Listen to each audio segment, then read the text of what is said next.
tuna nga saguran ako og itlog.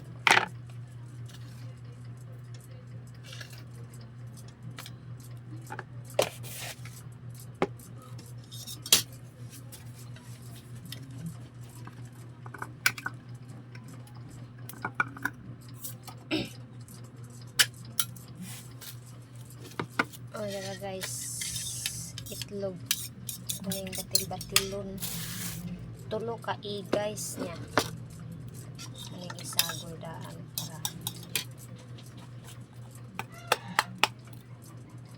ora taon ni madali-dali guys kay budget maura man jud taon. So kamo diha unsa may sudan ninyo ako kay maura man jud ni akong sudan guys, simple ra jud kay ang atong budget nya natag raman sad ni guys akan ni akong gipalit og sudan karon sudano namo kay kuan. So ako din siyang imikos-mikos dere guys, then ako din siyang lutuon kay manguli man ang ako mga estudyante ron, 5 ka estudyante kay akong anak na napita guys, natulog na siya da guys. Magdali-dali ta og luto kay kaning naatay batang gamay guys, magdali jud ta pirmi kay. So pasensya na guys, na adyo murag adlaw musud kay kana dihang hayag sa babaw. Wa man ay atok nang sihag ba naguba sa kuan. Uba sa bagyo.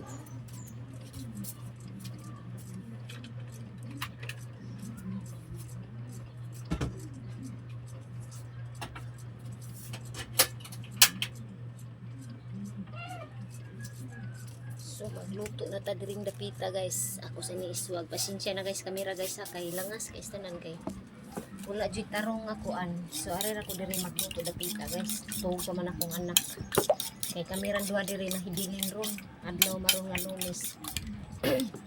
So guys, salamat guys kay sa inyong suporta. Shout out ko sa akong tanang mga followers. So sa hindi na ko followers, salamat kay ninyong tanan ug God bless you all. Bisan og simple lang ako mga video, nadya po'y ganahan mo tanaw. Sa katong ganahan, okay lang gihapon, pero salamat din kayo sa inyong suporta sa din ako mga kaila, sa din ako pamilya. Thank you so much sa inyong mga pagsuporta kanunay. Tuna nga with egg. So loto na guys. So nga kung tuna nga gitlogan, so maura na yung pagsalusaluhan nun sa akong mga anak. Manguli man sila rong 5. So thank you guys sa blessing. Salamat kay sa akong maguwa nga buotan. Dagan ko niyang pampaytog sudan. So kay wa man jud sudan ganyan buntag kay ang akong budget nahurot ra jud ang akong agi sa pagpanglimpyo. So maglabad atong guys no kana bitang 40 na tong budget sa atong kwarta na maigo. So akong 500 guys akong gi-budget niya 5 ang estudyante napay trabahante niya sudan pa namo mga unsa pa na mga gamit, so di lalim jud mag-budget no isip sa kainahan niya kita wa tay tarong income. So nga akong income guys ganaran manid makasidlain ko tawagon ko nga magpalimpyo na sa isa ka buwan kaduha ra, pero may na lang sad to siya bagabag malipay sa taon ko. So thank you for watching. Dere na lang ko to akong video. Salamat kay inyong pagtanaw, pag-support us. So ready to eat na inigabot sa akong mga estudyante. Mag-amdam jud to dan guys kay gikapoy ba to sila glakaw, maglakaw lang tanto. Bye bye for now. Thank you so much. I love you all. God bless you.